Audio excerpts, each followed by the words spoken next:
In 1954, the Korean hostilities had been suspended, and the Essex visited the island of Hong Kong for rest and recreation.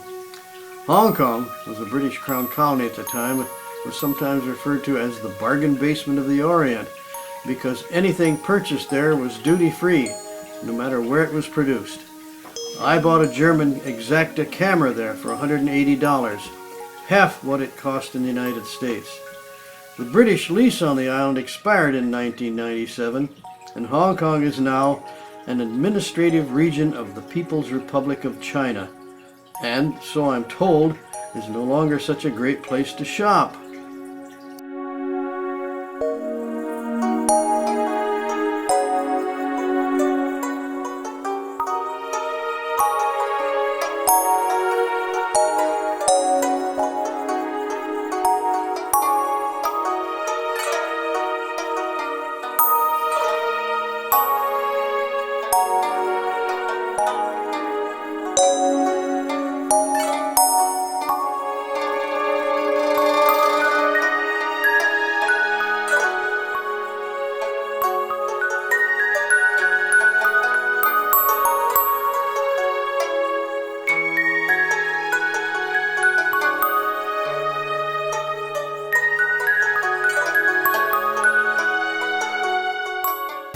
The official currency in Hong Kong at that time was the Hong Kong dollar. There were money exchanges at which any money could be exchanged for the Hong Kong dollar. I had been saving for some time in anticipation for our trip to Hong Kong, and I really splurged. In addition to the camera, I bought a robe for my father, some yard goods for my mother, some American shirts, $1 a piece, a pair of tailor-made shoes for myself, and 2 tailor-made suits for myself, $35 a piece. I had one fitting the day after the measurements for the suit and picked up the finished suits the next day. Everything fit perfectly. The suits were lined with red silk and had my name embroidered inside. The shoes fit so well they didn't have to be broken in. Years later, I gave the suits to my grandfather because they no longer fit me.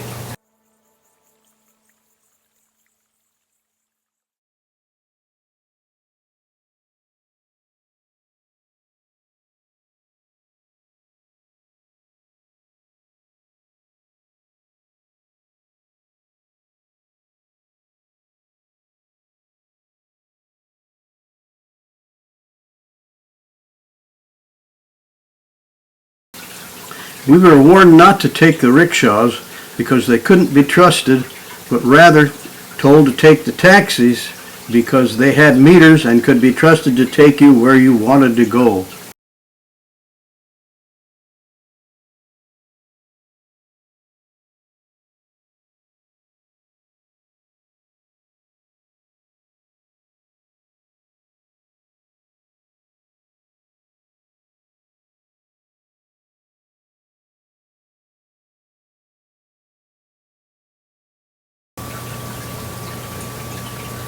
Chinese girls preferred the cheongsam skirt, which was split up both sides.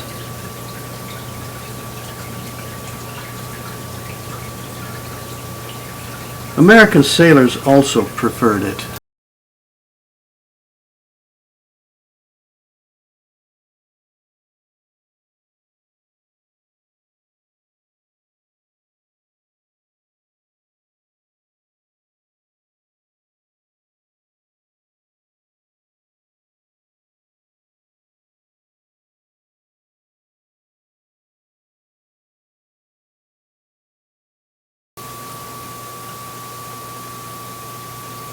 A flood of refugees from mainland China created this shanty town. Some of them later became millionaires.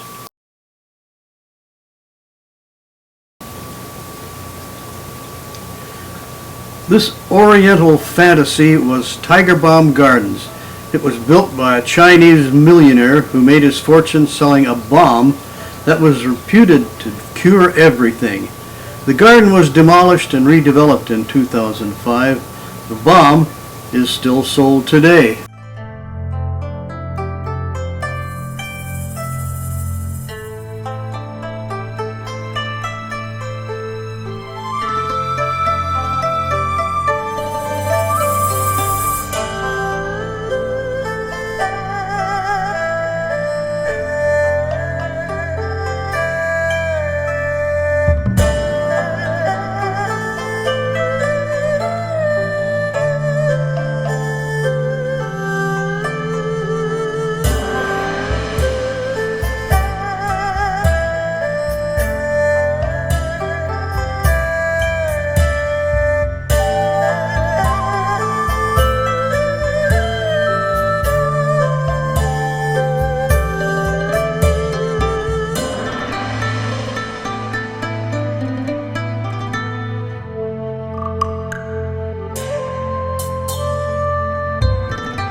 This was the mansion of the creator of Tiger Bomb.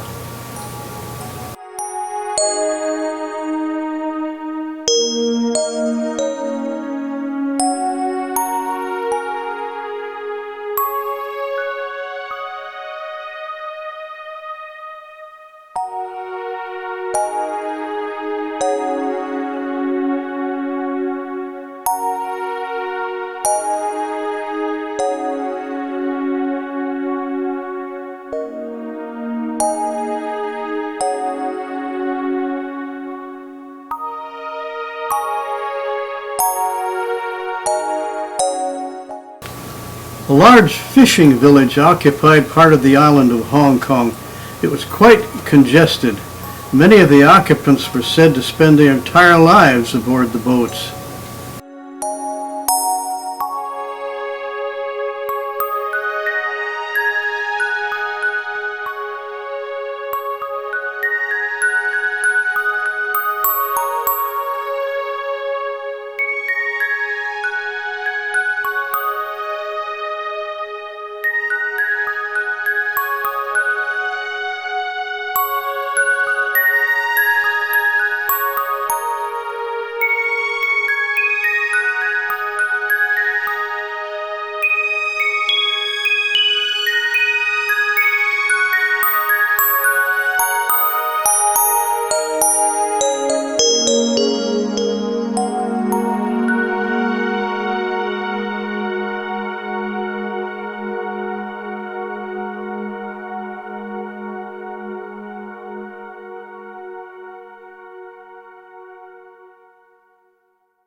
My shipmates and I were aboard a bus when this woman approached the open window and held her hand out for alms. Who could resist? We emptied our pockets of change.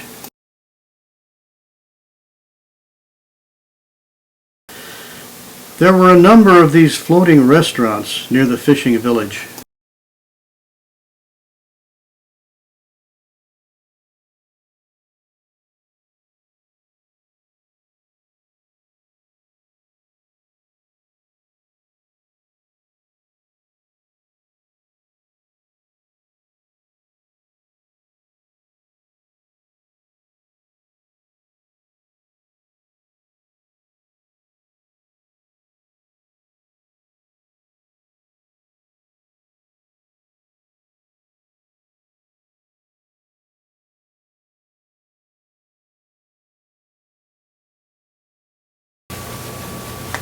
There were 4 of us together this day.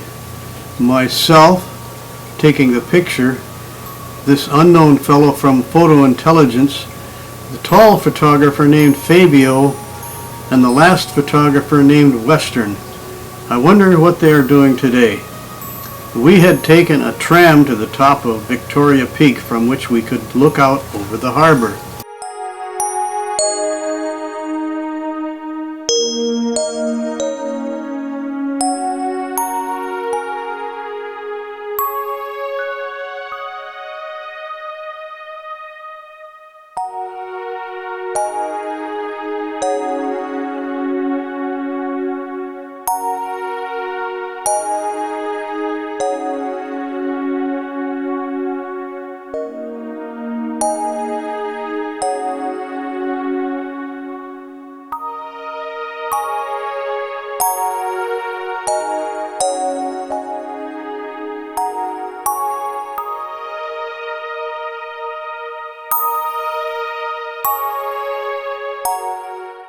Here comes one of several boats owned and operated by a Chinese woman named Mary Sue, also known as Garbage Mary.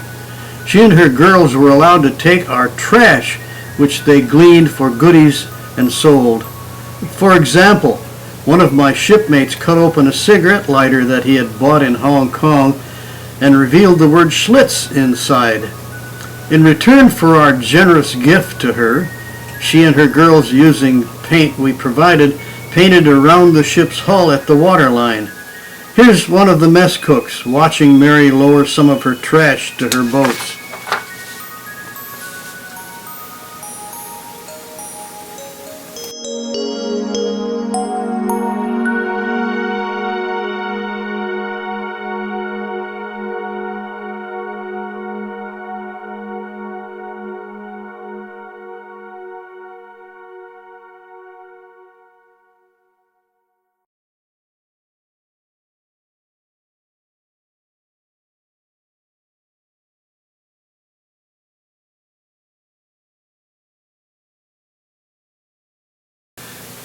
It fascinated me to watch the way they moved these boats from place to place. There was a single oar out the back of the boat, and it was wiggled back and forth like a fishtail. It both propelled and steered the boat.